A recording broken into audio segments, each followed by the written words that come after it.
तो भाई इसी चैप्टर की स्टार्टिंग उसी सीन से होती है जहाँ पर टाटेज वल्टजार हमारे मरियम के रूम में आया होता है, जहाँ पर प्रिंसेस मरियम कहती है, मैंने सुना है कि तुम्हें अक्सर काफ़ी सारा नुकसान झेलने को लिए मिला है। अगर सारी ही चीज़ें कुछ इस तरीके से चलती रहीं तो आखिरकार मैं तुम्हें सपोर्ट कैसे कर पाऊंगी। जहाँ वल्टजार भी कहता है, अरे अब ऐसा तो मत कहो, ये चीज़ें तो अक्सर चलती ही रहती हैं और वैसे भी इन चीज़ों का कुछ भी नहीं किया जा सकता। यह बेकार की दुनिया मुझे सच में काफ़ी ज़्यादा नफरत करती है। तो ये लो इसे, ये जैसा कि हमारा कॉन्ट्रैक्ट हुआ था, तुम इससे फ्यूचर देख सकती हो, यानी कि अपना भाग्य।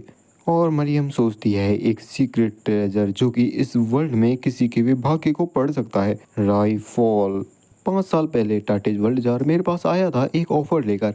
अगर मैं उसे स्पॉन्सर करूंगी तो वह साल में एक बार मुझे राई फॉल को यूज़ करने देगा। टाटेज वल्टजार भी कहता है, तो ये लो तुम्हारा टाइम आ चुका है, मैं आशा करूंगा कि तुम्हें वही आउटकम मिलेगा जो कि तुम चाहती हो। फिर हमें उस सीन से कहीं दूसरा सीन दिखाया जाता है जहां पर कोरिन अपना दरवाजा खोलता है तो उसके सामने कोई होता है और ये और कोई नहीं बल्कि सेंटेस स्टेले होती है, जो कि आते के साथ कहती है, कोरिन मेरे पास कुछ ऐसी चीज है जो कि मुझे तुम्हें बतानी है। कोरिन भी कहता है, हाँ मुझे तो यह तभी रियलाइज हो चुका था जब तुमने ये मेरे रुकने की अरेंजमेंट करवाई थी इस महल में। जहाँ पर सेंटेंस भी कहती है, हाँ जैसा कि तुमसे उम्मीद लगाई ही गई थी। क्या तुम्हें वो बात याद है जब मेरी होली पावर से सील हो गई थी? कोरिन भी कहता है, क्या तुम्हें उसका कारण मिला? जहाँ पर सेंटेंस आगे बताती है, जब हम वहाँ से वापस आ गए थे तो भी हमारी होली पावर्स वापस नहीं आई थी। मुझे फिर भी लग रहा था कि टाइम के साथ ये सब ठीक हो जाएगा, लेकिन उस दिन जब मैंने उस प्रकाश को विटनेस किया था, जहाँ पर उसी टाइम पर उसका वह पेंडेंट टूट चुका होता है और उसने भी नोटिस कर लिया होता है कि वह पेंडेंट एकदम नकली है। कोरिन कहता है, तो तुम्हारे अकॉर्डिंग इस पर गोल्ड प्लेटिंग की गई है एक बेकार के दांतों पर? सेंटेंस कहती है, हाँ जब उन मेज टावर के बेकार लोगों ने मुझे किडनैप कर लिया था तो उन्होंने मेरे पास रखे हुए सारे वेपन्स को सीज कर लिया था, लेकिन इस एक अकेली माला को मेरे पास छोड़ दिया था। वैसे तो अक्सर मैं इसे अपने ही पास रखती थी तो मैंने भी इस पर संदेह नहीं किया। कोरिन कहता है, तो तुम्हारे अकॉर्डिंग यह तुम्हारी होली पावर्स को एब्जॉर्व कर रहा था? जहाँ पर सेंटेंस कहती है, हाँ लेकिन अगर तुम इसके बारे में सोचो तो ये थोड़ा अजीब है ना। वह पावर जो कि लॉर्ड द्वारा हमें दी जाती है, आखिरकार उन पावर्स को ये छोटा सा मेटल का टुकड़ा ब्लॉक कर सकता है? मे बी, या फिर ऐसा हो कि होली पावर का भगवान के ऊपर विश्वास रखने से बढ़ना या घटना या पर उससे कोई लेना देना हो ही नहीं। और प्रूफ के अकॉर्डिंग अभी अभी मैंने अंधविश्वास वाली बात की थी और यह कहा था कि मुझे लॉर्ड पर विश्वास नहीं है, तो मेरी होली पावर तो बिल्कुल भी कम नहीं हुई थी। कोरिन भी रिमेम्बर करता है और सोचता है, हाँ ऐसा कुछ तो मेरे साथ भी हुआ था। जब इसका यह लॉकेट मेरे पास था तो मेरी भी क्लियोसोलास टेक्निक की जो डिवाइन पावर्स थी वे ड्रेन होती जा रही थी। जहाँ पर सेंटेंस कहती है, हे कोरिन क्या तुम्हें इसे बारे में पहले से पता था? और इस बात का अंदाजा सेंटेंस ने उस बात को याद करके लगाया होता है जहाँ पर कोरिन ने उससे कहा होता है, क्या तुमने कभी भी गॉड की एग्जिस्टेंस पर संदेह नहीं किया? जहाँ पर प्रेजेंट टाइम में सेंटेंस कहती है, तो कोरिन तुम सच में इस दुनिया के सच के बारे में जानते हो ना? जहाँ पर हमें स्टेले के बारे में बताया जाता है, इस गेम में जो स्टेले है वह एक हेल्पिंग एनपीसी के रूप में अपेयर होती है, ना कि कोई पार्टी के मेंबर के रूप में। तो इसका मतलब है कि वह पूरे किसी भी सिनेरियो में डीपली इन्वॉल्व नहीं थी। स्टेले को यह अंत तक कभी भी पता नहीं चला कि आखिरकार उसी के ऑर्डर में कोई ना कोई ट्रेटर है, और यह फैक्ट कि उसका वह नेकलेस नकली था यह भी कभी भी पता नहीं चला गेम में। और यह चीज प्लेयर्स के बीच में एक प्लॉट होल बनकर रह गई थी, लेकिन वह हिस्ट्री अब चेंज हो चुकी है और यह तब से हुआ जब स्टेले वापस एकेडमी में आई थी। तभी कोरिन कहता है, मुझे फॉलो करो, और वह वहां से जाने लगता है। फिर हमें सीधा सीन मैग्मा ट्रेजर आइलैंड का दिखाया जाता है, जहां पर जो सेंटेंस होती है वह अपने सामने के नज़ारे को देखकर कहती है, नहीं ऐसा नहीं हो सकता। तो क्या ये लोग इस दुनिया के गॉड हैं, जो कि और कोई नहीं बल्कि दानहांस है? और उनके सामने वह भी घुटने टेक देती है और अविश्वास में कहती है, नहीं ऐसा नहीं हो सकता, यह सच नहीं है। जहाँ पर कोरिन भी पीछे उसके साथ खड़ा होता है, जहाँ पर हमें इस टेले का पास्ट का सीन दिखाया जाता है, जहाँ पर कोई कहता है, इसकी होली पावर सच में काफ़ी ज़्यादा स्ट्रॉन्ग है, इसका जो पोटेंशियल है वो भी लिमिटलेस है। और इस टेले बताती है, जिस पल मैं जन्मी थी यह दुनिया मेरे से बिलोंग करने लगी। इससे कि पहले मुझे किसी चीज़ की इच्छा होती लोग मुझे वह चीज़ लाकर दे देते थे। जहाँ पर एक लड़की कहती है, सेंटेंस प्लीज मुझे एक ब्लेसिंग दो। वहाँ पर एक नाइट होता है जो कि कहता है, सेंटेंस मैं तुम्हारी तब तक रक्षा करूंगा जब तक कि मैं जिंदा हूँ। और वहीं कुछ लड़कियां हमारी सेंटेंस की काफी ज्यादा तारीफें कर रही होती है। उस टाइम पर सभी लोग सेंटेंस से मिलना चाहते थे और स्टेले आगे बताती है कि उस टाइम पर मैं यह नहीं बता सकती थी कि आखिरकार विश्वास पावर से जन्मा था या फिर पावर विश्वास से, लेकिन वहां पर एक ऐसी चीज थी जिसे पर मैं बिना किसी डाउट के साथ भरोसा कर सकती थी। मुझे लॉर्ड यानी कि भगवान द्वारा चुना गया था। फिर हमें एक चर्च का सीन दिखाया जाता है जहां पर हमारी स्टेले आई होती है और पोप को नमस्कार करती है। पोप भी कहता है ओह सेंटेस आप आ गई। स्टेले कहती है पोप क्या आप भगवान पर भरोसा रखते हो। पोप भी कहता है अरे क्यों नहीं सेंटेस, अभी भी हमारे लॉर्ड हमें प्रोटेक्ट कर रहे हैं और इसका प्रूफ और कुछ नहीं बल्कि हमारी ये होली पावर्स हैं। तभी तो स्टेले भी मुस्कुराती है। तो फिर पोप क्या आप इसके बारे में जानते हैं या फिर नहीं जानते। यह एक ऐसी चीज है जिसके पास सिर्फ हाई रैंक के चर्च के पादरी ही जा सकते हैं और इसके साथ छेड़छाड़ कर सकते हैं, लेकिन किसी ने मेरे इस लॉकेट को बदल दिया था, एक धोखेबाज चूहे ने। आखिरकार आप इस बारे में क्या सोचते हो पोप। जहाँ पर उसकी बात को सुनकर पोप भी उसके सामने झुक जाता है और कहता है तो आपने सच का पता लगा ही लिया, लेकिन फिर भी कुछ नहीं बदलेगा। वह कारण जिस वजह से हम होली पावर्स का यूज कर सकते हैं वह कारण फेथ या कोई विश्वास नहीं है भगवान पर, बल्कि यह इस वजह से है क्योंकि हमारे पास एशियंट दानांस की ब्लड लाइन है, उन महान दानांस की ब्लड लाइन। और सेंटेंस आप भी इसके बारे में जल्दी ही जान जाओगी और उन सभी दानांस के बीच में सिर्फ एक ही ट्रू गॉड है जिसे हमें सर्व करना चाहिए, वह और कोई नहीं बल्कि यह टाटेज वल्टजार। यह दुनिया सिर्फ उन्हीं के लिए रह जाएगी जल्द ही जिनके पास होली पावर्स हैं। जल्द ही हमारा पैराडाइज आने वाला है, जल्द ही इस दुनिया में सिर्फ दानान से ही रह जाएंगे। यह सही है, हमें गॉड्स द्वारा चुना गया है और हाँ अभी भी वे मेज टावर के और कैथोलिक चर्च के बास्टर्ड्स, उन्होंने सारी चीज़ों को बिगाड़ने की कोशिश की। वैसे सेंटेंस आपके ब्लड के साथ हम जायंट और ड्रोन को रिवाइव कर सकते थे और हम इस अपने मकसद के एक कदम और पास जा सकते थे, तो आखिरकार आपने ऐसा क्यों नहीं किया।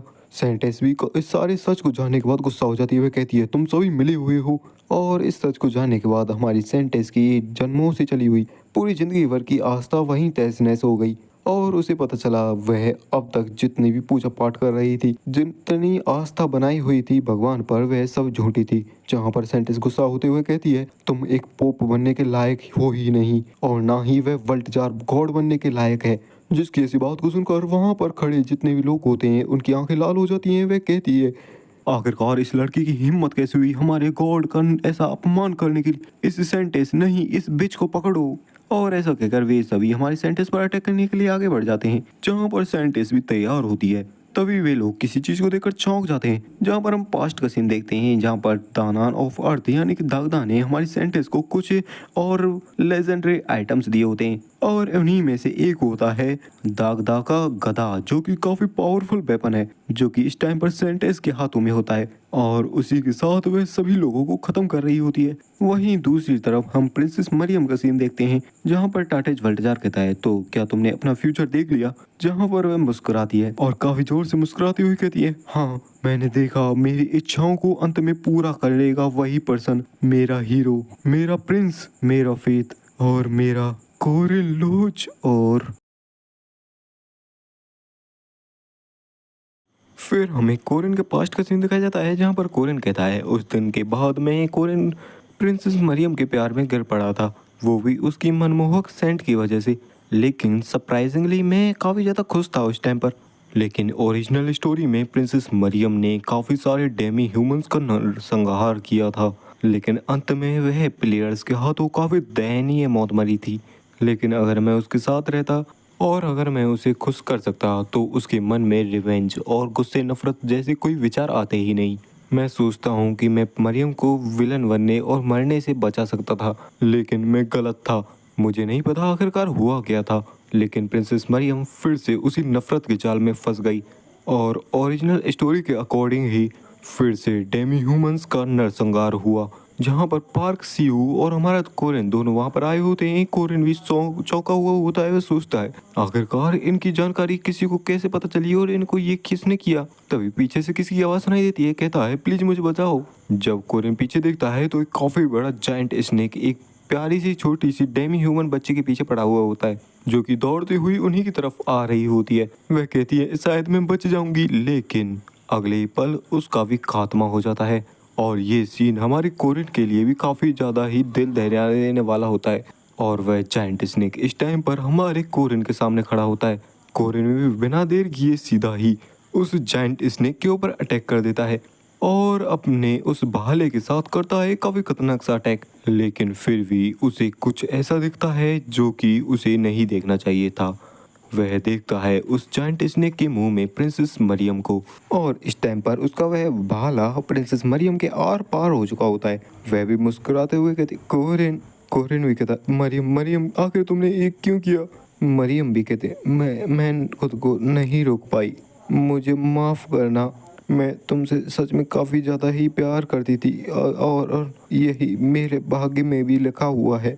तभी सीन शिफ्ट होता है, हमें अंडरग्राउंड सिटी दाना सुई का सीन दिखाया जाता है जहाँ पर सारे ही डेमी ह्यूमंस गैदर हुए होते हैं। वहाँ पर उनका डेमी ह्यूमंस अलायंस का वुल्फ एल्डर होता है जिसका नाम होता है कुस। तभी एक डेमी ह्यूमन कहता है अरे देखने से ऐसा लग रहा है कि यहाँ पर कुछ मिसिंग है। तभी दूसरा डेमी ह्यूमन बताता है उन्हें कुछ एक स्नेक द्वारा पकड़ लिया गया और वे मारे गए।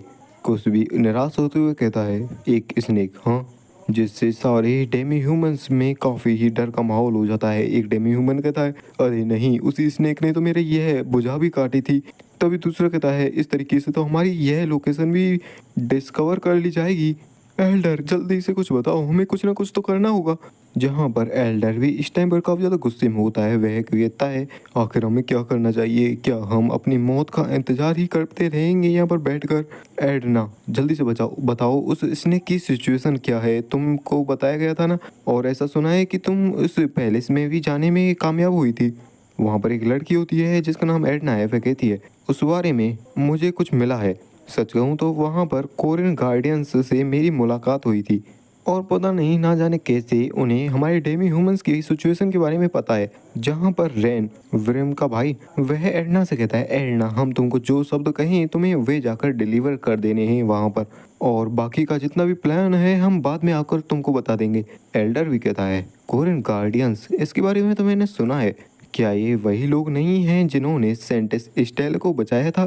तभी एक डेमी ह्यूमन कहता है हाँ मैंने सुना है कोरियन गार्डियंस, इसका जो कैप्टन है वह कोरिन है, और मैंने तो यह भी सुना है कि उसने गोल्डन मेज एड्रियन को भी हराया है। आखिर इस जैसा कोई पर्सन जिसने रॉयल फैमिली को बचाया हो वह तो इस चांस का यूज़ हमें मारने के लिए भी कर सकता है।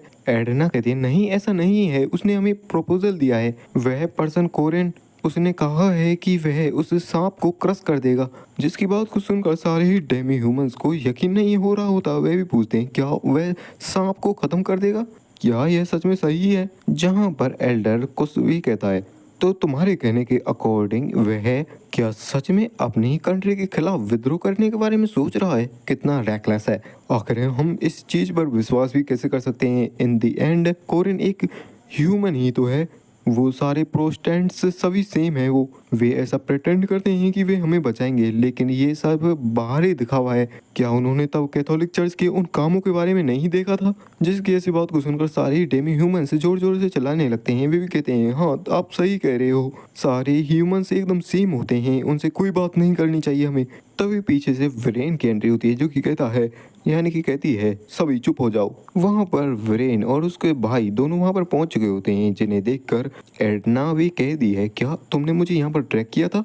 एल्डर सुक भी उन्हें देख कर कहता है क्या तुम दोनों तो गोल्डन वुल्फ ट्राइब से हो ना, मुझे तो लगा था कि वह ट्राइब पूरी तरीके से ख़त्म हो चुकी है। विरेन भी कहती है हाँ ऐसा कुछ होने तो वाला था, हम दोनों ही उस टाइम पर एक टेस्ट सब्जेक्ट बनने ही वाले थे, लेकिन कोरिन ने हमें आकर बचाया था और सेंटेस एस्टेला की वजह से हम आज मरकवा अकेडमी में पढ़ पा रहे हैं।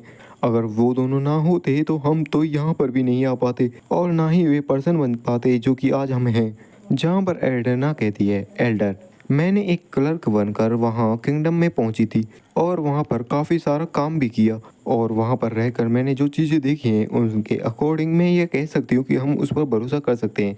हम सभी डेमी ह्यूमंस हैं जिन्हें कोई भी इस किंगडम का नागरिक नहीं मानता है, तो अब हमारे पास चांस है कि हम अपने आप को एक नागरिकता दिला सकें। जिस बात को सुनकर एल्डर भी थोड़ी देर के लिए शांत हो जाता है, लेकिन तभी वह उन तीनों की तरफ बढ़ते हुए कहता है ह्यूमंस के ऊपर कभी भी भरोसा नहीं किया जा सकता। लेकिन फिर भी वह आकर उसकी एडना के सर पर हाथ रखने लगता है और कहता है, चाहे कुछ भी हो फिर भी मैं अपनी फैमिली के ऊपर ट्रस्ट करूँगा और उनके जजमेंट पर भी।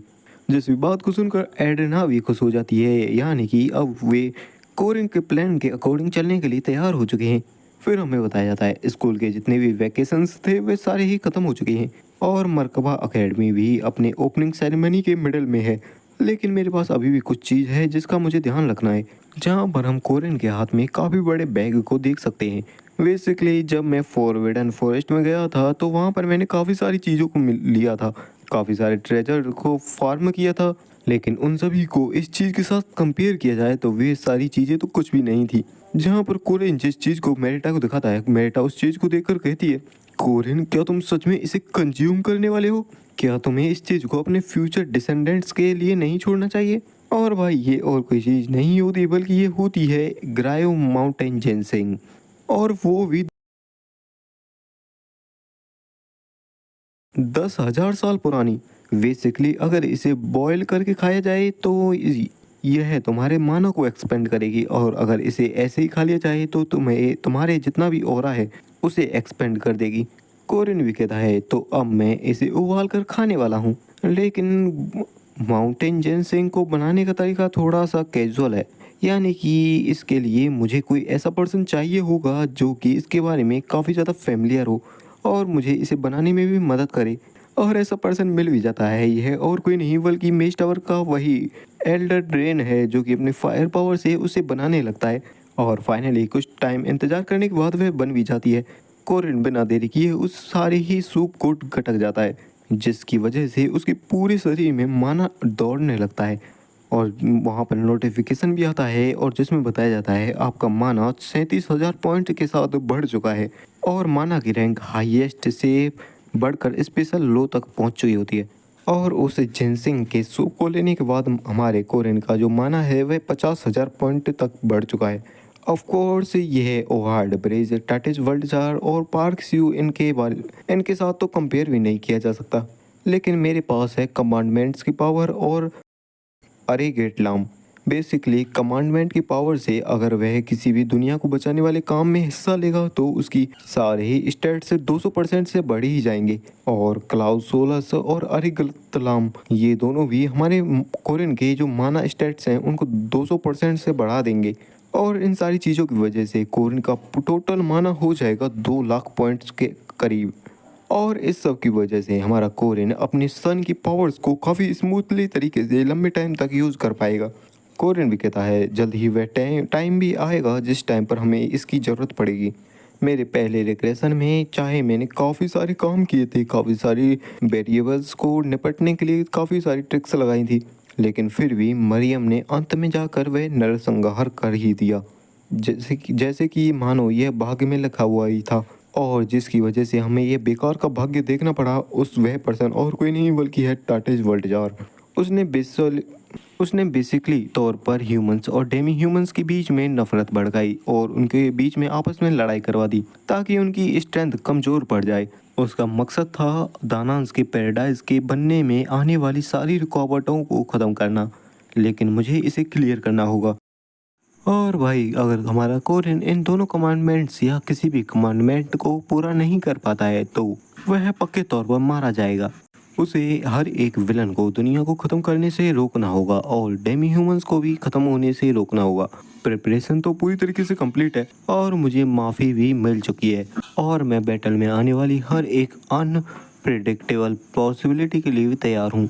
और तब तक मुझे मरियम के साथ हर पॉसिबल कांटेक्ट से बचना होगा, क्योंकि अगर मरियम को किसी भी चीज़ के बारे में पता चला तो हमारा यह प्लान एकदम ख़त्म हो जाएगा।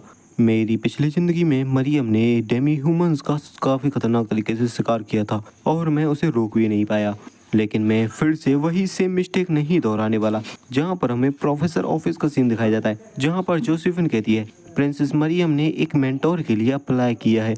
जैसा कि तुम जानते ही हो यह हमारा सिस्टम है जहाँ पर तुम कोई भी ज़्यादा लार्ज डोनेशन देकर किसी भी स्टूडेंट या मेंटर को या टीचर को अपने मेंटर के तौर पर रख सकते हो। कोरिन भी कहता है लगता है कि प्रिंसेस मरियम मुझे रोज़ स्कूल के बाद मिलना चाहती हैं।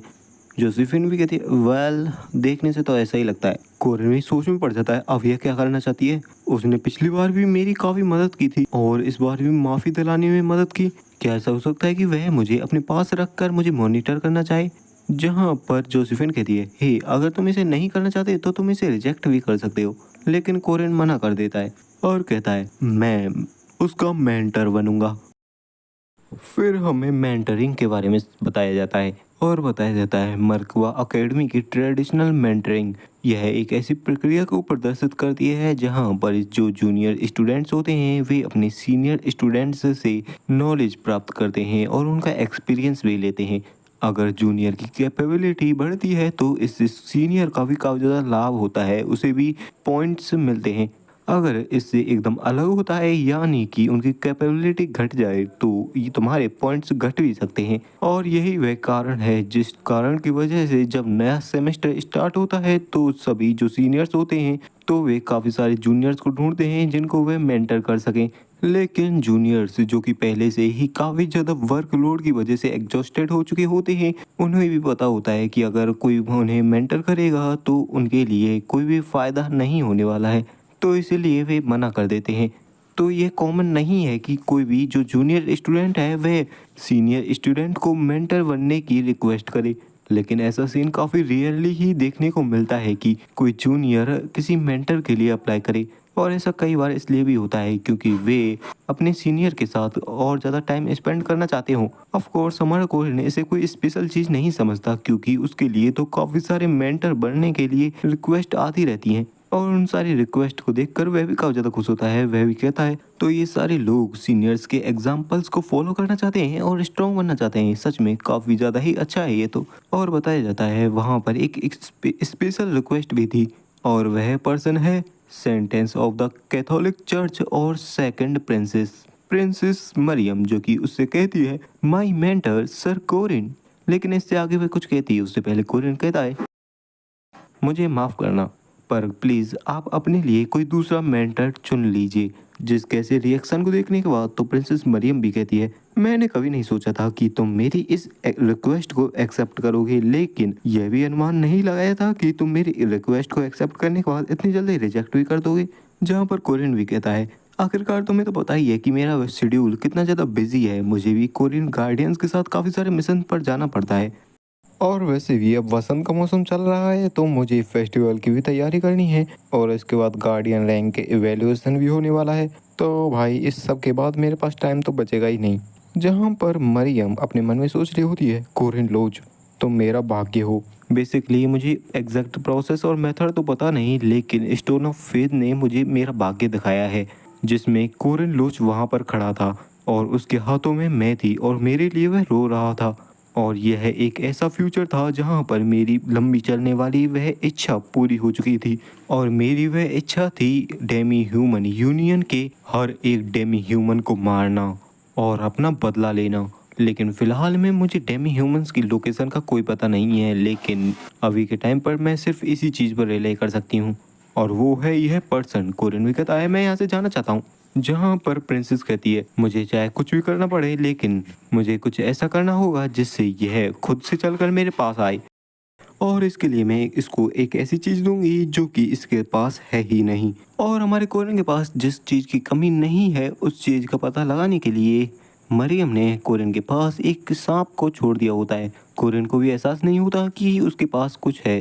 तभी कोरिन एक काफ़ी बड़ी बिल्डिंग के पास आता है जिसे देखते हुए हमारी मरियम सोचती है जो कि अपने सांप के जरिए से सारे नज़ारे को देख रही होती है। वह सोचती है तो क्या यही है कोरियन गार्डियंस की वह बिल्डिंग।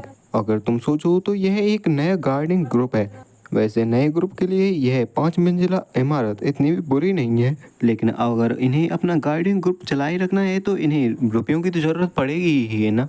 तो क्या फिर मुझे इसे गोल्ड ऑफर करना चाहिए। जहाँ पर हमारा कोरिन उस बिल्डिंग के अंदर आता है जहाँ पर मेरिटा का वही बीस्ट होता है और कोरिन कहता है यह अब से तुम्हारा घर है तो तुम्हें इसे साफ करके रखना चाहिए, इतना भी आलसी मत बनो। जिस चीज़ को देखकर तो मरियम की भी मुंह खुला का खुला रह जाता है। वह कहती है क्या इतना बड़ा ये घर सिर्फ एक कुत्ते के लिए, क्या ऐसा हो सकता है। तभी कोरिन सामने के नज़ारे को देखते हुए कहता है एक इतना बड़ी जगह होना सच में काफ़ी बड़ी दिक्कत की बात है और यह इतना अच्छा भी नहीं है। सच में इस जगह की टूरिंग में कब खत्म कर पाऊंगा। जहाँ पर मरियम भी इस सीन को देखने के बाद कह रही होती है क्या सच में ये कोरियन गार्डियंस का स्केल है। तभी वहाँ पर मेरिट आती है और कहती है कोरियन कोरियन देखो तो सही कितना अच्छा लग रहा है यहाँ का व्यू है ना। अगर तुम क्या सोचते हो एक और हेलीपैड मेरा मतलब एयरफील्ड बनाया जाए कैसा रहेगा। अगर हम ऐसा करें तो सीगल का जितना भी बड़ा ग्रुप है वे सारे ही एक बार में उतर कर सीधे ही एक बार में जा सकते हैं यहाँ से उड़कर। लेकिन कोरियन मना करता है और कहता है अरे नहीं इसकी कोई ज़रूरत नहीं है मैंने कहा तो था आपसे ये सब ठीक है। और इस सीन को देखकर मरियम भी समझ जाती है कि इसे गोल्ड की कोई ज़रूरत नहीं है। अगर गोल्ड नहीं तो अगर ये अपने ग्रुप को बढ़ाना चाहें तो इन्हें ट्रुप्स की ज़रूरत पड़ेगी तो फिर क्या ट्रुप। लेकिन तभी कोरियन कहता है एलिसा आखिरकार तुम क्या कर रही हो। जहाँ पर एलिसा काफ़ी सारे ट्रुप्स को ट्रेनिंग दे रही होती है। एलिसा भी कहती है वो कह रही थी मुझसे कि इसे सिखाया जाए थोड़ा बहुत लेकिन कोरियन मुझसे दूर हटो मुझसे पसीने की बदबू आ रही है। लिटरली भाई को एलिसा के इस मूव को बाकी के जितने भी ट्रुप्स होते हैं वो भी कॉपी कर रहे होते हैं। उन ट्रुप्स को देखकर मरियम भी कहती है अरे नहीं इतने सारे ट्रुप्स हैं तो ट्रुप्स की भी इन्हें कोई ज़रूरत नहीं है। सोचा जाए तो ये है टेरिबल एम्प्लॉयमेंट रिलेशनशिप से ज़्यादा कुछ भी नहीं है। और वैसे भी यहाँ पर ऐसी भी चीज़ होती है जो कि काम से भी ज़्यादा इम्पोर्टेंट हो। और क्योंकि मैं अब इस स्टेज तक पहुँच चुकी हूँ तो मैं क्या कुछ करूँ। लेकिन भाई वहाँ पर कोरिन जहाँ पर रात को सोने जा रहा होता है वहाँ पर हावरन की एंट्री हो जाती है। कोरिन कहता है हे हावरन क्या आज तुम फिर से मेरे साथ सोने वाली हो और क्या तुम्हें फिर से नाइटमेयर्स आ रहे हैं। हावरन भी कहती है हाँ मुझे नाइटमेयर्स आते हैं प्लीज़ मेरे हाथ को पकड़ो। तुम्हारे हाथ तो सच में काफ़ी गर्म है कोरिन मैं सोने जा रही हूँ। और इस सारे नज़ारे को मरियम अपने सांप की जरिए देख पा रही होती है। और इन सारी सीन्स को देखने के बाद तो वह भी काफ़ी ज़्यादा फ्रस्ट्रेटेड हो जाती है और कहती है आखिर ये सब क्या हो रहा है। जहाँ पर हमें अगले दिन का सीन दिखाया जाता है। मरियम कोरिन से कहती है ठीक है तो कोरिन सच कहूँ तो मुझे नहीं पता आखिरकार तुम्हें किस चीज़ की सबसे ज़्यादा ज़रूरत है। तो इसके बारे में मैं तुमसे डायरेक्टली ही पूछने वाली हूँ। आखिर तुम्हें क्या चाहिए आखिर तुम्हें ऐसी कौन सी चीज़ चाहिए जिससे कि तुम मेरा मेंटर बनने के लिए तैयार हो जाओगे। मैं तुम्हारे लिए सब कुछ करने के लिए तैयार हूँ। कोरिन भी पलट कर कहता है क्या सच में कुछ भी। मरियम भी कहती है हाँ और मन में सोचती है मुझे फ़र्क नहीं पड़ता आखिरकार ये क्या चीज़ मांगने वाला है लेकिन जब तक कि मैं अपने रिवेंज को लेने में कामयाब होंगी ये सब ठीक रहेगा। तभी कोरिन उसकी तरफ बढ़ते हुए कहता है ठीक है तो तब। और हमारा कोरिन उसके कान में कुछ तो कहता है जिसे सुनकर तो प्रिंसेस मरियम भी एक पल के लिए चौंक जाती है और कहती है क्या सिर्फ इतना ही। कोरिन भी कहता है हाँ लेकिन मेरी मेंटरिंग इतनी ईजी नहीं होने वाली और अगर तुम्हें मेरा ऑफर अच्छा नहीं लगा तो तुम इसे भूल कर यहाँ से जा सकती हो। लेकिन मरियम मना कर देती है और कहती है नहीं नहीं मैं कर सकती हूँ। फिर हमें अगला सीन दिखाया जाता है जहाँ पर मरियम काफ़ी ज़्यादा हाँफ रही होती है। कुछ गलत आइडिया मत लगाना बल्कि इस टाइम पर वह सीपीआर दे रही होती है एक डमी को। और कहती है सर कोरिन यह सच में काफ़ी ज़्यादा थका देने वाला है। आखिर इस सब को करने से फ़ायदा क्या होने वाला है। यह सच में काफ़ी ज़्यादा बोरिंग है। हम पिछले 2 घंटों से सिर्फ प्रारंभिक चिकित्सा के बारे में सीख ही रहे हैं। कोरिन भी कहता है हाँ ये एग्जॉस्टिंग तो होने वाला है। किसी की जान को बचाना किसी की जान लेने से काफ़ी ज़्यादा हार्ड होता है। तभी कोरिन कहता है तो आज का लेसन पूरा हुआ और हाँ अब तुम्हारी बारी है अपने प्रॉमिस को पूरा करने की। जहाँ पर प्रिंसेस मरियम कहती है क्या तुम उस बात के लिए एकदम सीरियस थे। जहाँ पर हमें दिखाया जाता है आखिरकार कोरिन ने कहा क्या था। वह कहता है जब भी मैं मेंटरिंग को ख़त्म करूँ तो तुम्हें एक प्यारी सी स्माइल दिखानी है मुझे वो भी पूरी सिंसियरिटी के साथ यही काफ़ी है। प्रेजेंट टाइम में कोरिन कहता है क्या तुम पीछे हटने के बारे में तो नहीं सोच रही ना। मरियम कहती है आखिर तुम कह क्या रहे हो अगर तुम अचानक से मुझे स्माइल करने के लिए कहोगी तो मैं कैसे करूँगी। तो क्या ऐसे ठीक है। वह स्माइल करने की पूरी कोशिश करती है लेकिन काफ़ी डरावना सा चेहरे के साथ। तभी कोरिन कहता है तुम्हारी इस स्माइल में जीरो सिंसियरिटी है। तुम्हारे चेहरे का एक कोना उठा हुआ है और तुम्हारी आंखें बिल्कुल भी नैरो नहीं है। जिसकी ऐसी बातों को सुनकर तो प्रिंसेस मरियम भी काफ़ी ज़्यादा गुस्सा हो जाती है और ऐसे फनी फेस को देखकर तो कोरिन भी काफ़ी जोर से हंसने लगता है और वहाँ से जाते हुए कहता है तो आज के लिए ये काफ़ी है। आज के लिए तुम्हारी मेंटरिंग एकदम काफ़ी अच्छी रही तो ठीक है कल सुबह पार्क में मिलते हैं। जहाँ पर मरियम भी कहती है सीरियसली आखिरकार ये करना क्या चाहता है। फिर हमें अगले दिन का सीन दिखाया जाता है जहाँ पर कोरिन ने प्रिंसेस मरियम को पूरी तरीके से पट्टियों से लपेट दिया होता है और कहता है आज की तुम्हारी ट्रेनिंग का जो कंटेंट है वह है चोट पर पट्टी लगाना। जहाँ पर प्रिंसेस भी कहती है आखिरकार तुम कर क्या रहे हो आखिरकार कौन इस तरीके से पट्टियाँ लगाता है। जहाँ पर कोरिन की मेंटरिंग अब खत्म हो चुकी होती है और हमारी प्रिंसेस मरियम को स्माइल करना पड़ता है। तभी कोरिन कहता है हे आखिरकार तुम कर क्या रही हो आखिर इस तरीके से कौन स्माइल करता है थोड़ा उसे और नेचुरल तौर पर करो और मैंने तुमसे कहा नहीं था इसमें और सिंसियरिटी डालो। जहाँ पर अगले दिन कोरिन सिखा रहा होता है आखिरकार कैसे छुपा जाता है, कैसे किसी दूसरे दुश्मन से बचा जाता है। कोरिन कहता है जो कवर लेना होता है और आसपास की जगहों में घुल जाना होता है, यह बेसिक टैक्टिक्स होती हैं। क्या तुम समझ गई? जहाँ पर मेंटरिंग खत्म होने के बाद प्रिंसेस मरियम को फिर से स्माइल करनी पड़ती है, लेकिन कोरिन उसी के चेहरे को देखकर कहता है, हे आखिरकार तुमसे स्माइल क्यों नहीं होती? क्या तुम्हारे चेहरे में कोई गड़बड़ है? हमेशा ऐसा बुरा चेहरा क्यों बना लेती हो तुम? तो अगली बार से अपने बगल की साइड पर दूसरी साइड के होठों को भी अच्छे से उठाना और अच्छे से स्माइल करना। और अगले दिन हमारी प्रिंसेस ने फाइनली अच्छी सी स्माइल पास कर दी होती है कोरिन की तरफ। कोरिन भी कहता है, सच में आज ने तुमने काफ़ी अच्छी स्माइल दी है। जहाँ पर प्रिंसेस वहाँ से जाते हुए कहती है, आखिरकार सच में मुझे ऐसी चीज़ें क्यों करनी पड़ रही हैं? कोरिन भी कहता है, तो ठीक है, हम कल फिर से मिलेंगे। कोरिन भी सोच रहा होता है टाइम सच में काफ़ी जल्दी निकलता जा रहा है और अब तक की सारी चीज़ें सिर्फ वही इसी तरीके से चली हैं जैसा कि मैंने प्लान की थी। फिर हमें कोरिन गार्डियंस के ऑफिस का सीन दिखाया जाता है, जहाँ पर कोरिन व्रेन और रॉन से बात कर रहा होता है। जहाँ पर कोरिन कहता है, मुझे माफ़ करना कि अचानक से दोपहर में मुझे काम लग गया था जिस वजह से मैं तुम्हारे सहयोग नहीं कर पाया। जहाँ पर व्रेन और रॉन कहते हैं, नहीं बॉस, इसे हमें तो काफ़ी ज़्यादा खुशी हुई इस सारे मामले को हैंडल करने में और हम तो एडना के भी काफ़ी ज़्यादा क्लोज आ चुके हैं। जहाँ पर एडना कहती है, तो क्या आप हो सर कोरिन? यह मेरा पहली बार है जब मैं अपने आमने सामने कोरिन से मिल रही हूँ। मेरा नाम है एडना इल्यूसान। कोरिन भी बताता है, एडना इल्यूसान एक dark leopard bear human species जो कि माउंड नाम के डेमी ह्यूमंस के ग्रुप से है, जो कि फिलहाल में पैलेस के अंदर एक स्पाई के तौर पर काम कर रही है और प्रिंसेस की हर हरकत पर नज़र रख रही है। वैसे तो यह किंगडम में एक सिविल सर्वेंट के रूप में अपनी आइडेंटिटी को छुपाते हुए आई थी। एडना की फेक आइडेंटिटी एक एडमिनिस्ट्रेटर ऑफिसर की है और यह एक ऐसी पोजीशन है जहां पर किंगडम के जितनी भी प्लानिंग्स होती हैं उनको किया जाता है और जितनी भी पॉलिसीज होती हैं उनको बनाया जाता है। वह वैसे तो डेमी ह्यूमंस के लिए एक लॉ प्रपोज करना चाहती थी, लेकिन रियलिटी में वह मुश्किल से ही अपनी आइडेंटिटी को छुपाने में कामयाब हो पाई है। स्टेटलेस डेमी ह्यूमन के साथ अब तक सच में काफ़ी ज़्यादा ही दुष्कर्म और बुरे काम किए गए हैं। जहाँ पर कोरिन एडना को किसी चीज़ को पकड़ाते हुए कहता है, एडना प्लीज़ इसे लो। एडना कहते हैं, क्या यह? तो कोरिन बताता है, यह ऐसे लोगों के सिग्नेचर हैं जो कि डेमी ह्यूमंस के लिए कुछ करना चाहते हैं। जहाँ पर एक लड़की सिग्नेचर करते हुए कहती है, अगर साइन करना है तो मैं कर दूंगी, अगर यह मेरिटा के लिए है तो। तभी दूसरा लड़का कहता है, वैसे तो मैं उन डेमी ह्यूमंस को पसंद नहीं करता, लेकिन फिर भी उनमें से काफ़ी सारे अच्छे डेमी ह्यूमंस भी हैं। जहाँ पर कोरिन के काफ़ी सारे फ्रेंड्स ने भी इसमें साइन किया होता है। मरकबा एकेडमी की चेयरमैन एरिन ने भी इस पर साइन किया होता है। वह भी कहती है, हमारी एकेडमी के लिए हमारे स्टूडेंट जो कि शांति के मन के साथ यहाँ पर आ सकें, मैंने भी इस पर साइन कर दिया है और माउंट के बैरियर को भी और भी ज़्यादा स्ट्रेंथन कर दिया है। जब तक कि कोई उनके एग्जैक्ट कोऑर्डिनेशन को ना ढूंढ ले, अपनी नंगी आंखों से उस वेरियर को देख पाना बिल्कुल ही नामुमकिन सा है और उनकी लोकेशन का भी ट्रैक नहीं किया जा सकता। कोरिन के इतने सारे कामों को देखने के बाद तो एडना भी काफ़ी ज़्यादा खुश हो जाती है। वो कहती है, तो आपका काफ़ी ज़्यादा शुक्रिया। कोरिन भी मन में सोचता है, सच में सारी चीज़ें काफ़ी स्मूथली जा रही हैं। मेरी पिछली लाइफ में प्रिंसेस मरियम ने उन डेमी ह्यूमंस का नरसंहार कैपिटल की रॉयल आर्मी के साथ मिलकर किया था, जहाँ पर प्रिंसेस मरियम ने जितने भी डेमी ह्यूमंस थे उनको गद्दार करार दे दिया था और उन सभी को मरवा दिया। और इतना सब इसलिए पॉसिबल हो पाया क्योंकि उसने इसके बाद के परिणामों के बारे में कभी नहीं सोचा था। लेकिन अगर हमारे जितने भी डेमी ह्यूमंस हैं वे एक सिटीजन बन जाए इस किंगडम का, तो कैपिटल की रॉयल आर्मी को उनके खिलाफ युद्ध लड़ने के लिए कैसे भी नहीं मनाया जा सकता। तो हमें सिर्फ इतना करना है कि प्रिंसेस मरियम की अटेंशन को इस सारे मामले से दूर रखना है और उसे डेमी ह्यूमंस की एग्जैक्ट लोकेशन का पता भी नहीं देना है जब तक कि वह बिल पास ना हो जाए जिससे डेमी ह्यूमंस इस किंगडम के सिटीजन बनेंगे। भाग्य की घड़ी की सुई चलती जा रही हैं, वो भी बिना रुके। लेकिन तभी कोरिन अपने सामने देखकर किसी चीज को चौंक जाता है। वह अपने सामने देखता है कि प्रिंसेस मरियम आज आई ही नहीं होती है मेंटरिंग के लिए।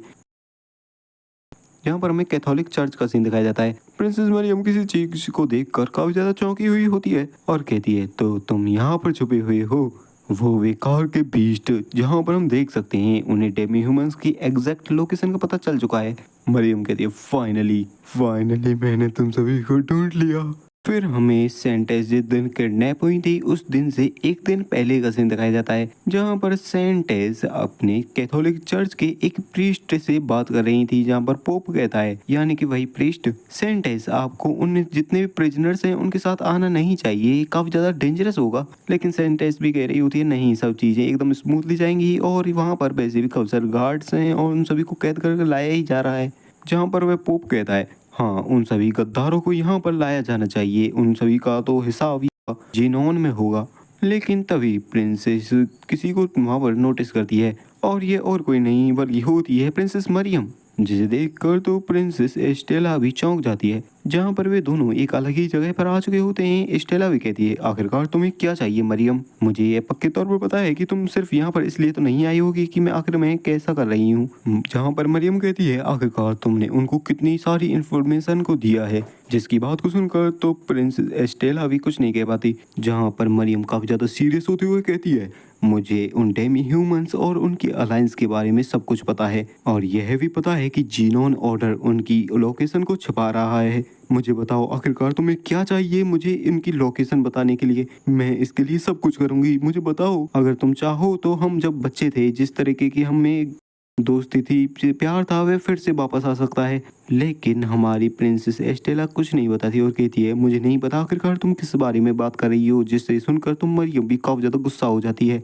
और वहां से जाते हुए कहती है मैं यह मेक श्योर करूंगी कि तुम इसके लिए रिग्रेट करो। एस्टेला चिल्लाते हुए कहती है हमारा सफर जिस रास्ते पर होने वाला है वहां पर लेडी मारिया की ग्रेव है, अगर सब कुछ सही रहा तो मैं उनके लिए प्रेयरिंग ऑफर करूंगी। जहाँ पर मरियम भी कह देती है मुझे तुम्हारी गॉड की कोई जरूरत नहीं है। जहाँ पर प्रेजेंट टाइम में मरियम काफी ज्यादा डेविलिश स्माइल देते हुए कहती है तो ये सारा काम एस्टेला का है ना, वह माउंट जिसे मैं अब तक ढूंढ रही थी वह जिनोन ऑर्डर के होली लैंड में ही छुपा हुआ था। अगर तुम्हें उन्हें वहां छुपाना ही था तो तुम्हें उन्हें किसी अच्छी जगह पर छुपाना चाहिए था, डिस्गस्टिंग बास्टर्ड्स। सर ग्रेस आपका शुक्रिया हमारे प्लान को ज्वाइन करने के लिए, और वैसे इसका मतलब यह है कि आपने प्रोटेस्टेंट से गद्दारी कर दी है, पर फिर भी आपकी वजह से हम उनकी लोकेशन का पता लगा पाए हैं। जहाँ पर पोप कहता है गद्दारी करने वाला मैं नहीं बल्कि वह स्टेला है जिसने हमारे गोल्ड वल्टेजार से गद्दारी की है। मुझे नहीं पता आखिरकार उसे कैसे पता चला, लेकिन उसे पता चल गया कि उसके इस फैक्शन में कुछ ऐसे भी लोग हैं जो कि टाटेज वल्टेजार के साथ मिलकर काम कर रहे हैं।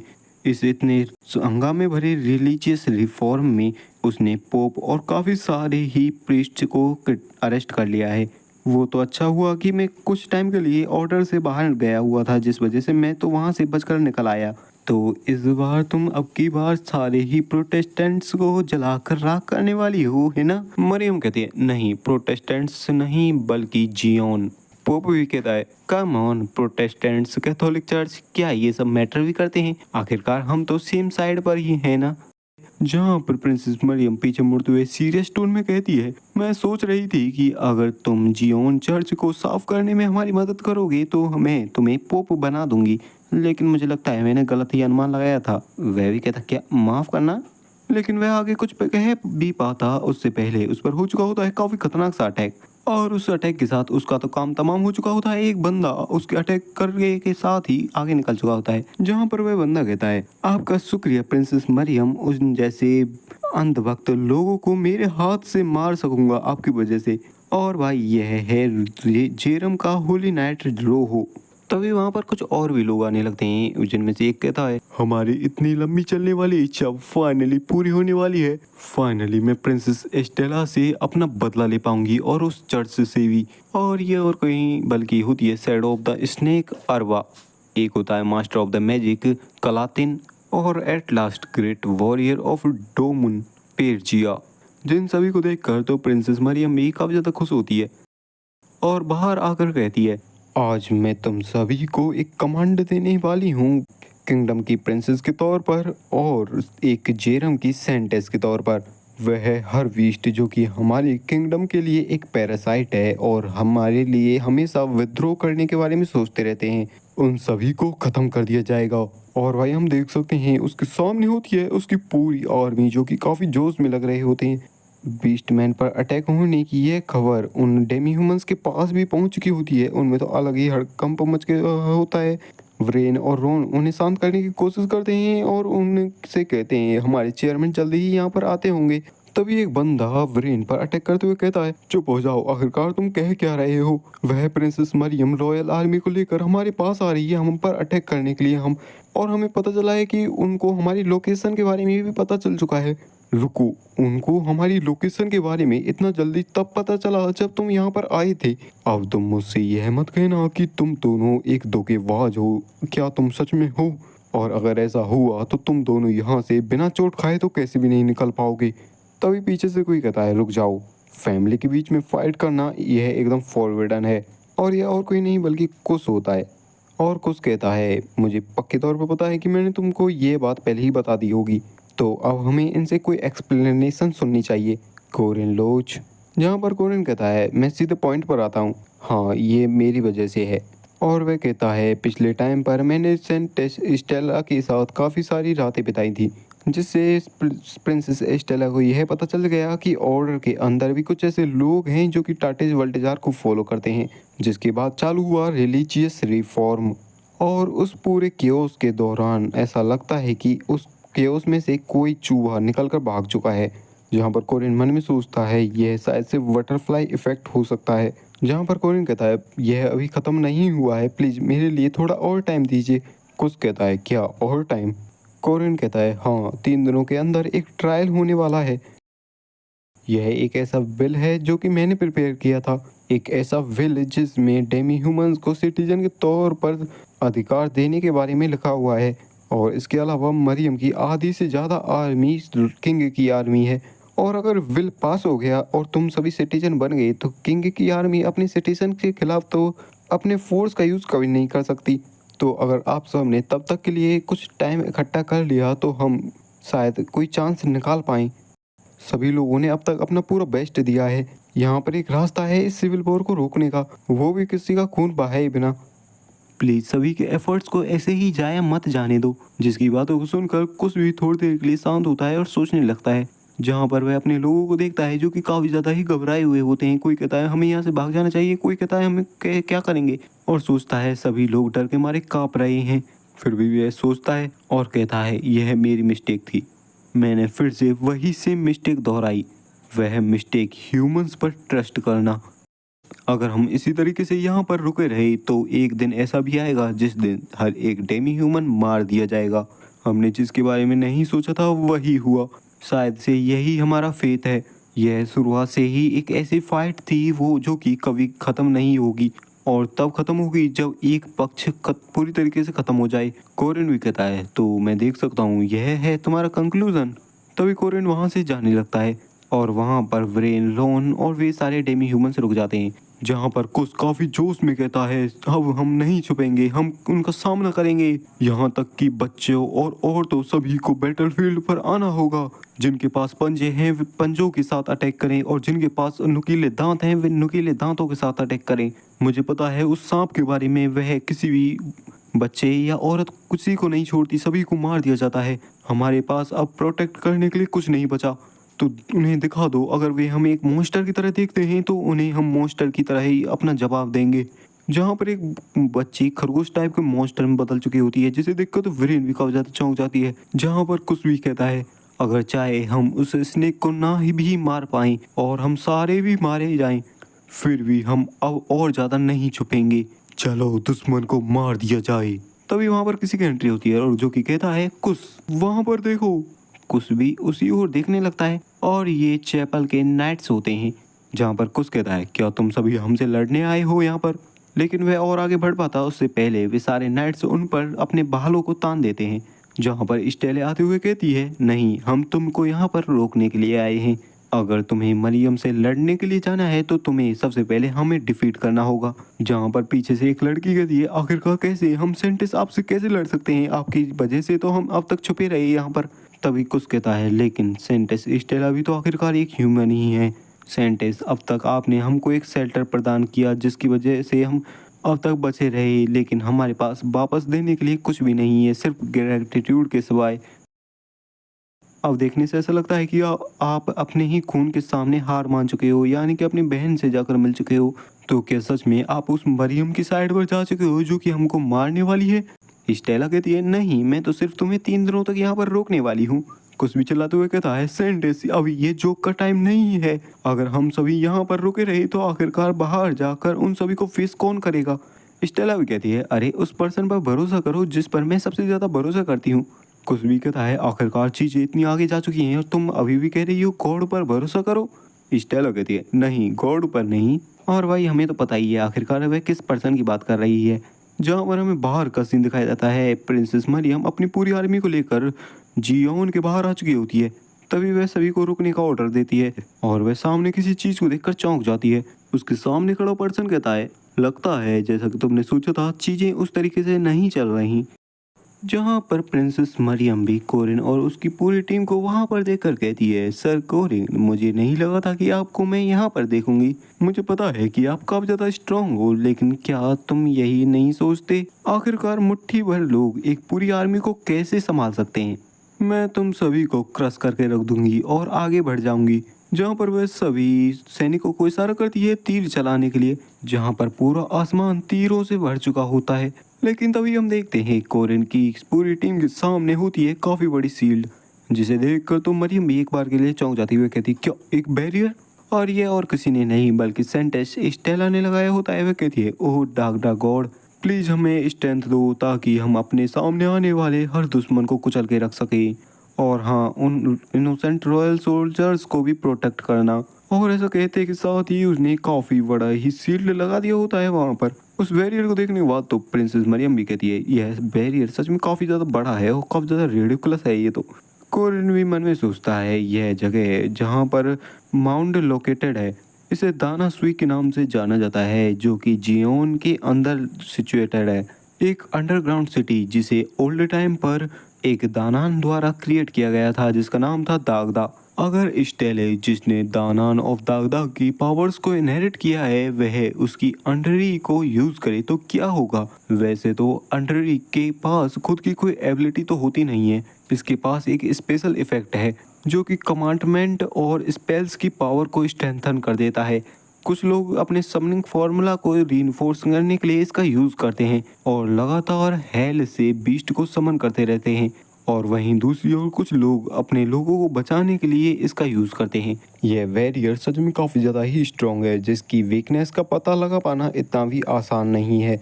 तभी वैरियर के बाहर से ही कोई बंदा कहता है दानान और जायंट्स की वह वॉर सच में काफी ज्यादा ही मैसिव थी, जो कि इतनी पावरफुल थी कि वह पूरे वर्ल्ड को भी डिस्ट्रॉय करके रख सकती थी। ऐसा कहा जाता है उन्होंने एक दूसरे को काफी सारी एब्सोल्यूट कमांडमेंट्स और गीज के द्वारा बांध दिया था। यह रियलाइज करना कि एक एंशियंट मैजिक का यूज करते हुए एक मैजिकल ट्रेजर का यूज किया जा रहा है और सेंटेस की होली पावर्स भी देखने के लिए मिल रही हैं, सच में काफी ज्यादा इम्प्रेसिव है। फिर भी यंग मैन, यह कोई सिंपल डिफेंस मैजिक नहीं है, यह है एक कमांडमेंट और इस कमांडमेंट की कोई ना कोई कंडीशन तो जरूर से होगी, तो जल्दी से हमें उन कंडीशन के बारे में बताओ। कोरिन भी मन में सोचता है क्या यह मेज टावर से कोई मेज है, इसे तो इस बारे में सच में काफी ज्यादा पता है। कोरिन भी कहता है फाइन, यह है सेंटेस स्टेला गीज दागदा अरीना। यह वन साइडेड डिफेंस मैजिक नहीं है, यह एशियट कॉन्ट्रैक्ट मैजिक है जिसमें पहले से ही काफ़ी सारी कंडीशंस सेट होती हैं और जो साइड जीती है उसको वह मिलता है जो कि वह चाहती है। और बताया जाता है गीज एक एब्सोल्यूट कॉम्प्लायंस कॉन्ट्रैक्ट होता है और उस पर रूल्स भी लिखे हुए होते हैं जिसमें बताया जाता है हर साइड से 5-5 वॉरियर सेलेक्ट किए जाएंगे जो कि ड्यूअल करेंगे एक एक करके। लूजर जो कि आगे फाइट नहीं लड़ सकता वह विड्रॉ कर लेगा और उसकी जगह दूसरा वॉरियर आ जाएगा और जीतने वाले वॉरियर को अगले वॉरियर के साथ फाइट करनी होगी और जो साइड हार जाएगी वह इस वॉरियर के अंदर प्रवेश नहीं कर पाएगी। जहां पर कोरिन कहता है तो अब आप क्या करने वाले हो, आपको माउंट पर गिव अप कर देना चाहिए और यहाँ से वापस चले जाना चाहिए। तभी प्रिंसेस मरियम हंसने लगती है और कहती है यह उतना बुरा भी नहीं है सर कोरिन, लास्ट में मैं वही पर्सन बनूंगी जो कि तुम पर हंसेगी।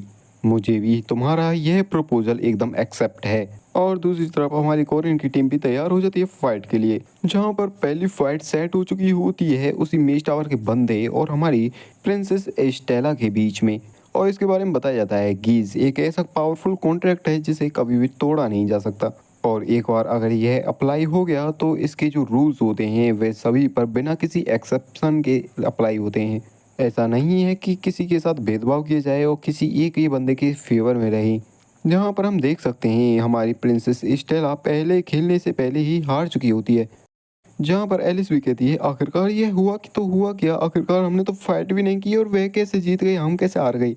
कोरिन भी कहता है इसमें कुछ नहीं किया जा सकता। प्रिंसेस स्टेला पहले से ही डेमी ह्यूमंस को रोक के रखी है और गीज की पावर्स को भी संभाले हुए है, जिससे उस पर काफी ज्यादा तनाव पड़ रहा है और वह आगे फाइट को कंटिन्यू नहीं कर सकती।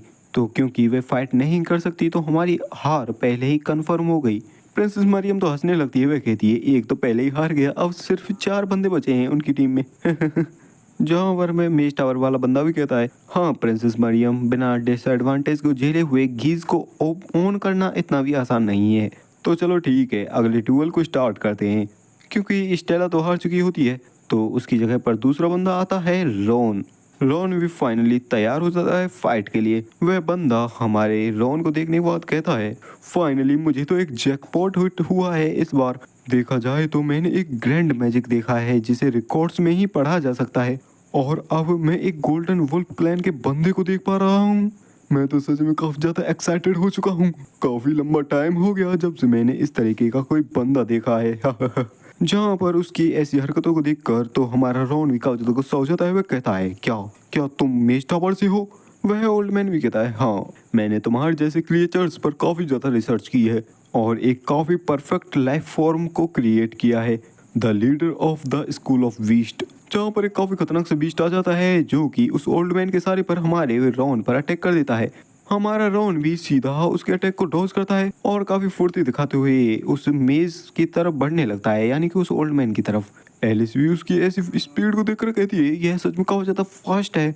रॉन भी कहता है मेरे बड़े भाई ने मुझसे कहा था एक पल के लिए भी रुक जाना दूसरे दुश्मन को एक पल देने के बराबर होता है।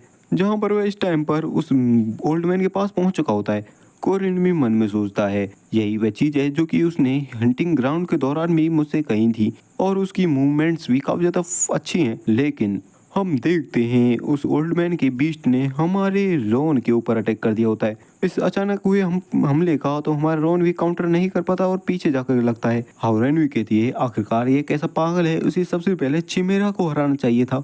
यह चिमेरा काफी ज्यादा बड़ा और स्ट्रॉन्ग है लेकिन काफी ज्यादा स्लो भी है, तुम उस पर अटैक कर सकते हो। तभी रॉन देखता है वहां पर उस चिमेरा ने हमारे रॉन पर फिर से अटैक कर दिया होता है और वह ओल्ड मैन तो दूर से ही देखकर आराम से मजे ले रहा होता है। वह चिमेरा फिर से एक और अटैक करता है काफी खतरनाक सा, जिससे तो रॉन की हालत और भी खराब हो जाती है, यहाँ तक कि उसके मुंह से भी ब्लीडिंग होने लगती है।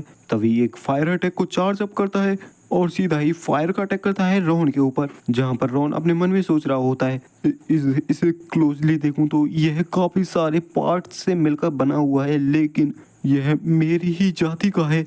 वह ओल्ड मैन भी कहता है सच में गोल्डन वुल्फ क्लैन के ये जो फर होते हैं काफी ज्यादा ही अच्छे होते हैं, जो कि डिफेंस और रेजिस्टेंस को काफी ज्यादा ही बढ़ा देते हैं। वैसे भी ये देखने में भी काफी ज्यादा ही अच्छे लगते हैं लेकिन आखिरकार ये हैं तो सिर्फ एक लोली ही बीस्ट जिनके पास काफी लो लेवल की इंटेलिजेंस है, कुछ नहीं सिर्फ पपेट्स जो कि ऑर्डर्स को पालन करते हैं। और क्या तुम अभी भी उसके ऊपर वापस से स्ट्राइक नहीं करने वाले? क्या तुम्हें इस पपेट पर दया दिखाई दे रही है और तुम इस पर दया दिखा रहे हो? वैसे भी इसमें कोई भी चौंकने वाली बात नहीं है क्योंकि गोल्डन वुल्फ क्लैन के लोगों में आपस में काफी ज्यादा ही अफेक्शन होता है। तो फाइनली मेरी रिसर्च पूरी हुई, तुम अपने लोगों पर कभी अटैक नहीं करते। जहाँ पर रॉन की हालत तो काफी ज्यादा ही खराब हो चुकी होती है अब तक और वह मॉन्स्टर अटैक पर अटैक किए जा रहा होता है रॉन पर। और वह ओल्ड मैन कहता है लगता है यह रूल तुम्हारे जीन्स पर इनग्रेव हो चुका है कि तुम अपने ही लोगों पर अटैक नहीं कर सकते। सच में यह किसी और रूल से काफी ज्यादा बेकार है लेकिन मेरी ये क्रिएशन सच में डिफरेंट है। मेरी ये क्रिएशन बिना किसी हेजिटेशन के साथ आगे बढ़ती है और यह गोल्डन वुल्फ की हर एक कमी को पूरा करती है। स्कूल ऑफ बीस्ट जो कि जीन्स को रिकंस्ट्रक्ट और एडिट करता है। हमारी यह एकेडमी फील्ड एकदम गॉडहुड के काफी ज्यादा ही पास की है। यहाँ पर यह बंदा अपने आप को भगवान के समान बताने की कोशिश कर रहा है। जहाँ पर हम देखते हैं रॉन की इतनी बुरी हालत हो जाती है कि वह भी फाइट नहीं कर पाता और हार जाता है और इस टाइम पर उसकी काफी बुरी हालत हो चुकी होती है और वह ओल्ड मैन कहता है, जाओ मेरे काइमारा, आज सीधे जाकर उन पर अटैक करो, उन सभी को मार डालो और उन सभी टेस्ट सब्जेक्ट्स को लाकर एक जगह पर इकट्ठा करो। मैं उन सभी को पकड़ूंगा और उनको मेरा नया टेस्ट सब्जेक्ट बनाऊंगा। वहां पर धूल ही धूल छा जाती है। वहां पर कोई बंदा आता है जो कि कहता है, जीन्स, तो क्या इसी वजह से तुम उस पर अटैक नहीं कर पाए? मुझे नहीं पता, ना ही मैं ऐसा सोचती हूँ। यह होती है हाउरन, जिसके सिर को उस काईमारा ने अपने मुंह में ले रखा होता है। जहाँ पर हम देखते हैं उस ओल्ड मैन ने और भी काफी सारे काईमारा को अपेयर कर लिया होता है, जो कि सीधा ही हाउरन की तरफ अटैक करने के लिए बढ़ रहे होते हैं। और तभी वहाँ पर होता है काफी बड़ा ब्लास्ट। लेकिन जब वहाँ पर धुआं हटता है तो ओल्ड मैन चौंक जाता है और देखता है वहाँ पर किसी की फिस्ट को, और हमारी हाउरन उन सभी के बीच में खड़ी होती है और कहती है, मेरे अंदर ह्यूमैनिटी तो है ही नहीं, तुम्हारा क्या होगा कालिया। हाउरन के ऐसे खतरनाक से लुक को देखने के बाद तो वह बंदा भी काफी ज्यादा डरने लगता है और कहता है, नहीं नहीं, मेरे पास मत आना, मेरे पास मत आना। तो मॉन्स्टर उससे पहले ही उसके पास पहुंच चुका होता है हाउरन का पंच, और एक हिट में ही उसने उस कलातिन को हरा दिया होता है। जहां पर पीछे से एलिस कहती है, मिस हाउरन, आपने तो उसे एक ही सिंगल हिट में हरा दिया और अगले वाले को भी ऐसे ही करना। लेकिन कोरिन तो कुछ अलग ही इशारा कर रहा होता है और मना कर रहा होता है कुछ करने से, जिसके इशारे को हाउरन भी समझ जाती है। और कोरिन कहता है प्रिंसेस मरियम से, तो आखिरकार अब आपका हार मानकर घर वापस जाने के बारे में क्या ख्याल है? मरियम कहती है, तो क्या यह तुम्हारा सीक्रेट कार्ड था? लेकिन रुको, मेरे पास भी मेरा कार्ड है। जहाँ पर हाउरन भी कहती है, मेरी पावर्स को लिमिट करना इतना भी इजी नहीं है। तभी कोई कहता है, बीच फाइट के दौरान कहीं और देखना, क्या सच में तुम्हारी मरने की इच्छा है? जहाँ पर यह वही होली नाइट होता है जो कि हमारी हाउरन पर अटैक करके आगे निकल चुका होता है। लेकिन हम देखते हैं हाउरन ने उसके साथ ही अटैक्स को डॉज कर लिया होता है। होली नाइट रूह कहता है, तुम्हारी फाइट पहले ही चालू हो चुकी है, डैमी ह्यूमन। और ऐसा कहकर वे चारों तरफ हमारी हाउरन के घूम रहा होता है और कहता है, इससे कोई फर्क नहीं पड़ता आखिरकार तुम कितनी पावरफुल हो, अगर तुम मुझे हिट ही नहीं कर पाओगी तो मुझे कुछ नहीं होगा, लेकिन अगर मैं तुम्हें हिट करके मार दूं, तुम्हें छेद कर दूं, तो तुम्हारा तो काम तमाम। जहाँ पर उस बंदे की तलवार हमारे हाउरन के काफी पास पहुंच चुकी होती है और होता है काफी खतरनाक सा अटैक। कोरिन भी कहता है, इतना भी बुरा नहीं था। लेकिन हम देखते हैं उस होली नाइट की तलवार तो टूट चुकी होती है। वह भी कहता है, इम्पॉसिबल। कोरिन कहता है, यह सच में काफी बुरा मैचअप है, इससे कोई फर्क नहीं पड़ता आखिरकार तुम कितने भी स्किल्ड क्यों ना हो, तुम्हारी अपोनेंट है एक इनडिस्ट्रक्टिबल। जहाँ पर वह बंदा कहता है, नहीं, मैं हार नहीं मानूंगा, मैं यहाँ पर नहीं, ऐसे नहीं हार सकता। जहाँ पर वह फिर से हाउरन के ऊपर अटैक करने लगता है। लेकिन हमारी हाउरन फुल स्वेग में वहाँ पर खड़ी होती है, उस पर तो कोई फर्क ही नहीं पड़ रहा होता उसके अटैक्स का।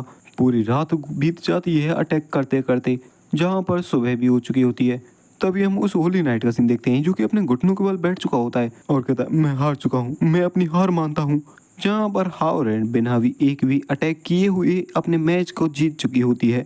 कोरिन भी इस सब को देखकर काफी ज्यादा खुश होता है। तभी प्रिंसेस मरियम कहती है, क्या वह लड़की कुछ करने का ट्राई कर रही है? क्योंकि उसे भी पता चल जाता है हाउरन चाहती तो उस बंदे को एक ही पंच के साथ मार सकती थी, लेकिन उसने ऐसा कुछ नहीं किया। पीछे से अरवा आती है और कहती है, क्या ऐसा हो सकता है कि वह अपनी आने वाली फाइट्स को लड़ने के लिए अपनी स्ट्रेंथ को बचा रही हो? मरियम कहती है, नहीं, ऐसा नहीं है, यह शायद से। तभी वह कुछ कहती, वहां पर पेड़ जिया आगे जाने लगता है फाइट के लिए। तभी मरियम कहती है, पेड़ जिया, आपको फाइट से हार मान लेनी चाहिए। पेड़ जिया कहता है, चिंता करने की बात नहीं है प्रिंसेस, यह ओल्ड मैन अपनी जिंदगी से इतना लगाव नहीं रखता है। अगर यह आपकी इच्छा को पूरा करता है तो मैं अपनी जिंदगी को भी खुशी खुशी कुर्बान कर दूंगा। लेकिन अगले ही पल उसके मुंह पर पड़ता है हाउरन का पंच, जहाँ पर बंदे की तो आते के साथ ही सिट्टी पिट्टी गुल हो चुकी होती है। कोरिन भी कहता है, अरे नहीं, ऐसा नहीं करना था। हाउरन कहती है, अब इससे कोई फर्क नहीं पड़ता, प्रिंसेस ने इसे पहले ही नोटिस कर लिया है। मरियम कहती है, तो तुम क्या इस बार टाइम को वेस्ट करने के बारे में सोच रहे हो? और मुझे तो ऐसा लगता है कि तुम्हारा शुरुआत से ही यही प्लान था सर कोरिन। कोरिन भी कहता है, तो तुमने मुझे पकड़ लिया। और कोरिन मन में सोचता है, हमारा पर्पस था एक ऐसा लॉ क्रिएट करना जो कि डेमी ह्यूमंस को सिटीजन्स का दर्जा दे किंगडम में। जब से यह गीज एक्टिवेट हुआ है तब से प्रिंसेस मरियम दानासुई में एक भी पाँव अंदर नहीं रख सकती। हालांकि अगर प्रिंसेस मरियम और टाटेज वोल्टजार दोनों हाथ मिला लें और यहाँ पर इंटरफेयर करें, और अगर यहाँ पर कोई और अनप्रेडिक्टेबल डिजास्टर आ जाए तो चीज़ें सच में काफ़ी गलत भी हो सकती हैं। तो सबसे अच्छा ऑप्शन यही है कि प्रिंसेस मरियम को यहाँ पर तब तक रखना जब तक कि हमारा वह बिल पास ना हो जाए, और इसके लिए हमें यह फाइट तब तक जारी रखनी होगी। यह फाइट तब तक चलती है जब तक कि अपोनेंट हार ना मान ले या फिर डिफीट ना हो जाए, और या फिर वह अपनी कॉन्शियसनेस को खो ना दे। लेकिन अगर हम ये इंश्योर करें कि वह बंदा बोल ही ना पाए और अपनी हार मान ही ना पाए, जैसे कि हम उसका मुंह ही बंद कर दें जिससे वह हार मान ही नहीं पाएगा। वैसे तो यह उससे काफ़ी ज़्यादा वॉयलेंट है, जैसा कि मैंने प्लान किया था। हॉरन के दिए चुप करके यहीं बैठे रहो, नहीं तो यह तुम्हारा आखिरी शब्द होने वाला है। लेकिन तभी हॉरन के चेहरे पर किसी के खून के छींटे आकर लगते हैं। वह देखती है एक सिल्वर स्पीयर जो कि एकदम कोरिन के स्पीयर जैसा होता है। कोरिन कहता है नहीं, यह मैं नहीं था। वह तो वहां पर कोरिन का एक हमशक्ल आ चुका होता है। कोरिन कहता है क्या ये ऐसा हो सकता है, और यह और कोई नहीं बल्कि अरवा होती है, और अरवा ने ही हमारे कोरिन की पर्सनैलिटी कॉपी की होती है। और कोरिन बताता है गोल्डन मेज एड्रिन की बात की जाए तो वह किसी की भी अपीयरेंस को कॉपी कर सकता था, लेकिन अरवा यह तो अलग ही बंदी है। यह किसी के भी वेपन और पावर्स दोनों को ही कॉपी कर सकती है। वैसे देखा जाए तो वह वेपन एकदम विजुअल था। यहाँ पर काफ़ी सारे ऐसे स्पेशल टाइप वेपन्स और दानान के ट्रेजर्स हैं जिनको यह प्रॉपरली तौर पर रेप्लिकेट नहीं कर सकती, और यह तभी वर्क करता है जब तुम अपने अपोनेंट को फेस करो। वैसे तो इसकी डिफ़िकल्टी इतनी हार्ड नहीं है दूसरे बॉसेस के मुकाबले में, लेकिन जब इसने इसको कॉपी किया तो यह पूरी ही स्टोरी बदल गई, क्योंकि इसने जिससे को इस बार कॉपी किया है वह है हेवनली यक्षसा, जिसने अपने नंगे हाथों से उन सारे ही काईमारा को ख़त्म कर दिया था। वह अरवा भी उसकी बॉडी को कॉपी करने के बाद कहती है इसकी बॉडी सच में काफ़ी ज़्यादा ही प्रिटी है, और कहती है आखिरकार तुम्हें क्यूरियोसिटी नहीं हो रही, जब दो इंडेस्ट्रक्टिबल ऑब्जेक्ट्स के बीच में फाइट होगी तो क्या होगा। वहां पर उनके अटैक के बीच में काफी तगड़ा क्लैश होता है, जिससे तो जमीन के अंदर भी क्रैक पड़ने लगते हैं। हम वहां पर देखते हैं किसी के खून के छींटे, और ये और कोई नहीं बल्कि हावरेन के होते हैं। और भाई ये पहली बार होगा जब हावरेन को चोट लगी हो। एलिसा और कोरिन भी इसे देखकर चौंक जाते हैं। एलिसा कहती है क्या हावरेन को आपको चोट लग गई।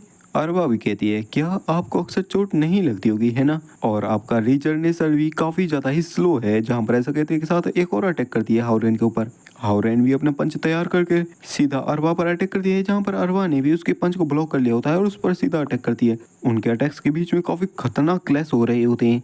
वे एक दूसरे पर पंचेस की इन्फिनिट पंचेस की बरसात कर रही होती हैं। अरबा भी कहती है आखिरकार तुम्हारा मरने का मन नहीं है तो यहाँ से हार मानकर निकल जाओ तुम डेमी ह्यूमन, मैं तुम्हें यहाँ पर डिफीट कर दूंगी। तो तुम्हें इतने बेकार का रेजिस्टेंस दिखाने की क्या जरूरत है। लेकिन हमारी हावरन सिर्फ एक शब्द कहती है नहीं, मैं ही जीतूंगी। जहाँ पर उसने उसके ठुड्डी के नीचे पंच ला दिया होता है और कर दी है अपर कट नाम का एक काफी खतरनाक सा अटैक। इसे देखकर तो वह अरबा भी चौंक जाती है। वह कहती क्या मार्टियल आर्ट्स, एक इंडेस्ट्रक्टिबल बॉडी होने के बाद भी तुम मार्टियल आर्ट्स को सीखती हो। जहाँ पर हावरन कहती है मैं भी काफी ज्यादा चौंकी हुई हूँ, आखिरकार तुम में और मुझ में कौन सबसे ज्यादा डेस्परेट है।